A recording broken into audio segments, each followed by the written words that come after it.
Congress party को मिट्टी में मिला देने का सपना तब देखा गया जब लालू प्रसाद शासन में मजबूत हुए।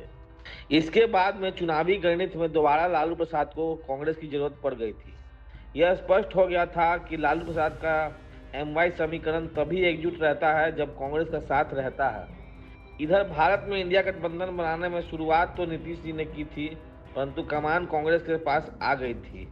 कांग्रेस ने अपने नए अध्यक्ष को चुनने में यह संकेत दिया कि लालू प्रसाद के कृपा पात्र नेता अखिलेश सिंह को अध्यक्ष पद देंगे। लालू प्रसाद आजकल बहुत कम बोलते हैं, परंतु एक दिन जब उनसे भक्तचरण दास के बारे में पूछा गया तब उन्होंने भक्तचरण दास कह दिया। बिहार में इंडिया गठबंधन या महागठबंधन की कमान लालू प्रसाद यादव और उनकी पार्टी के हाथ में चली आई। लालू प्रसाद यादव ने टिकट बंटवारे के दरमियान मनमानी के कई संकेत दिए और कांग्रेस को भी नीचा दिखाने की कोशिश की। 2020 का विधानसभा चुनाव भी कांग्रेस और सीपीआई-एमएल ने मिलकर एक साथ लड़ा था। चुनाव नतीजे जिस तरह से आए हैं उसकी वजह से सीपीआई-एमएल ने यह कहना शुरू कर दिया था कि कांग्रेस को बिहार में सीटों की हिस्सेदारी अनुपात से ज़्यादा दी गई थी। 2020 विधानसभा चुनाव में आरजेडी 144, कांग्रेस 70, सीपीआई-एमएल 19 क्षेत्र से चुनाव में उतरी थी। आरजेडी 75, कांग्रेस 19 और सीपीआई-एमएल ने 12 स्थान से विजय प्राप्त किया था। बाद में यह चर्चा भी थी कि कांग्रेस को अधिक सीट देना मतलब सीट बर्बाद करना है। विमर्श न्यूज का यह आकलन है कि कांग्रेस को जितना भी हिस्सा मिलता है उससे ज़्यादा आरजेडी को अपनी सीट निकाल ले जाने में कांग्रेस से लाभ मिलता है। यह ध्यान दिया जाना चाहिए कि कांग्रेस एक राष्ट्रीय पार्टी है। ध्यान देने की बात यह है कि कांग्रेस ने राहुल गांधी के नेतृत्व में फिर से उत्थान की दिशा बनाई है, लेकिन दूसरी तरफ कांग्रेस के उठने में बड़ी बाधा उसका राज्य नेतृत्व भी है। ज़्यादातर राज्यों में पार्टी आत्महीन है और राज्य नेतृत्व पर लोगों का खास भरोसा नहीं है। बिहार में भी यही स्थिति है। कांग्रेस छत्तीसगढ़ में शासन में रहकर अडानी के प्रति राहुल के विपरीत आचरण कर रही थी। बिहार कांग्रेस की सबसे बड़ी विडंबना यह थी कि यहाँ के कांग्रेस में उच्च जाति वर्चस्व कायम था। उच्च जाति के साथ दलित अलायंस को पार्टी विकास की मुख्य स्ट्रेटजी बनाने की एक काल्पनिक स्ट्रेटजी यहाँ के नेतृत्व पर हावी रही। कृष्ण अल्लावरू ने कुछ धूम धड़ाका से शुरुआत की है। जल्द ही यह घोषणा कर दिया गया है कि कन्हैया कुमार के नेतृत्व में बिहार में एक मार्च निकलेगा। पलायन और रोजगार के मसले पर चंपारण से मार्च शुरू किया जाएगा। कन्हैया कुमार ने इस मौके पर कहा है कि बिहार का शैक्षणिक वातावरण सत्यानाश है। ग्रेजुएशन की डिग्री लेने के लिए 3 साल के मुकाबले 5 साल का समय लगता है। कि बिहार का जो सबसे जरूरी मुद्दा है, बिहार का जो सबसे दर्दनाक पहलू है, उसके संबंध में एक पदयात्रा निकाली जाए तो आने वाली 16 तारीख को 16 मार्च से जहां से गांधी जी ने चंपारण आंदोलन की शुरुआत की थी अंग्रेज़ों के अन्याय के खिलाफ, तो बिहार के लोगों के ऊपर जो अन्याय हो रहा है उसके खिलाफ एनएसयूआई और यूथ कांग्रेस 16 मार्च से एक पदयात्रा की शुरुआत करेगी। जो पदयात्रा बिहार के विभिन्न ज़िलों से होते हुए आने वाले समय में पटना में उसका कल्मिनेशन होगा।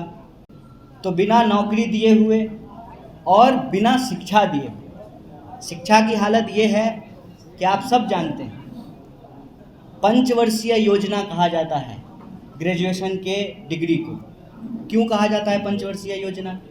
3 साल का कोर्स है, 5 साल में लोगों को डिग्री मिलती है। बहुत ही रेयर कोई विश्वविद्यालय है जिसका सेशन रेगुलर है, वक्त पे एग्ज़ाम नहीं हो रहा है और समय पे लोगों को डिग्री नहीं मिल रही है। कॉलेज की हालत ये है कि कॉलेज में शिक्षक हैं 10 और इनरोल्ड स्टूडेंट हैं 25,000 और फीस लगातार बढ़ती जा रही है। यूथ कांग्रेस और कांग्रेस के इस कार्यक्रम की घोषणा के पीछे कोई बहुत समझी हुई योजना हो यह नहीं जान पड़ता। मार्च का समापन पटना में होगा। कांग्रेस ने बांका से पैदल मार्च शुरू किया था। इस मार्च की शुरुआत में कांग्रेस अध्यक्ष मल्लिकार्जुन खड़गे आए थे। नवनिर्वाचित प्रदेश अध्यक्ष अखिलेश सिंह पार्टी अध्यक्ष थे। भक्तचरण दास इस कांग्रेस में बड़े ही उत्साह के साथ लगे थे। उन्होंने लगातार यह कोशिश की थी कि पार्टी के नवनिर्वाचित अध्यक्ष अखिलेश सिंह के नेतृत्व में मार्च चलेगा। पार्टी के अपने चरित्र की वजह से यह पाया गया कि जिलों से जो भी वर्कर आते हैं वो अपनी ही गाड़ियों में आते हैं और रात में रुकने की जगह लौट जाते हैं। इस मार्च को जारी नहीं रखा जा सका। इसकी संभावना है कि कांग्रेस के प्रवक्ता कुछ कहें और जमीन पर यह ना दिखाई दे। सप्ताह भर पहले कांग्रेस महिला संगठन की अलका लांबा ने घोषणा की थी कि वह चुनाव के समय तक अपना मुख्यालय पटना में ही रखेंगी। जो पूछ रहे थे कि बिहार में कांग्रेस कब मोर्चा संभालेगी, तो राहुल जी की एक कदम रखते ही ये साफ हो गया कि बिहार में मिशन बिहार कांग्रेस का शुरू हो चुका है। मिशन बिहार के तहत अब की बार जेडीयू भाजपा बिहार से बाहर। क्या है मिशन बिहार? अब की बार जेडीयू भाजपा बिहार से बाहर। और हमारी 40 लोकसभा के लिए 40 महिला ऑल इंडिया से पर्यवेक्षक का काम हमने नियुक्ति कर दी है और उसकी जल्द घोषणा करके अखिल भारतीय महिला कांग्रेस की तरफ से 40 महिला पर्यवेक्षकों को हम लोग रवाना करने वाले हैं। और अगले चुनाव के समय अंतिम वोट पड़ने तक मैं खुद अब बिहार को पूरी तरह से समर्पित होने जा रही हूँ।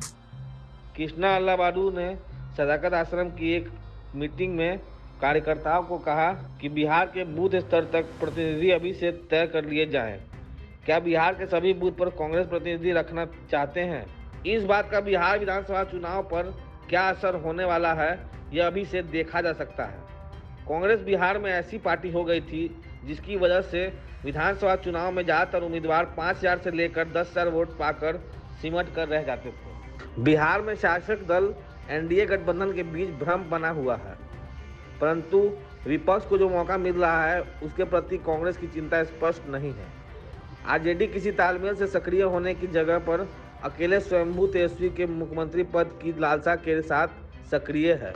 कांग्रेस वोट प्रभाव के मामले में आरजेडी को बराबर से मदद देता है। इसके उम्मीदवार जीत के लिए राजद के परंपरागत वोट आधार पर निर्भर भी हैं और कांग्रेस की वजह से महागठबंधन के सभी उम्मीदवारों का वोट शेयर बढ़ता भी है। कांग्रेस को गठबंधन में अपनी इस हैसियत के लिए आगे बढ़कर जोड़ लगाना पड़ रहा है। बिहार में विपक्षी अलायंस के खेमे में अशांति है और कांग्रेस नेतृत्व इस मौके पर बिहार में कांग्रेस को ऊपर उठाना चाहता है।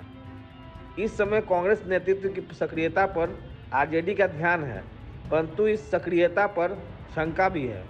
कांग्रेस की इस समय की सक्रियता प्यास लगने पर कुआं खोदने जैसा ही जान पड़ता है। कृष्णा अल्लाबारू, कन्हैया कुमार या अलका लांबा कितना कुछ करना चाहते हैं, यह देखना है।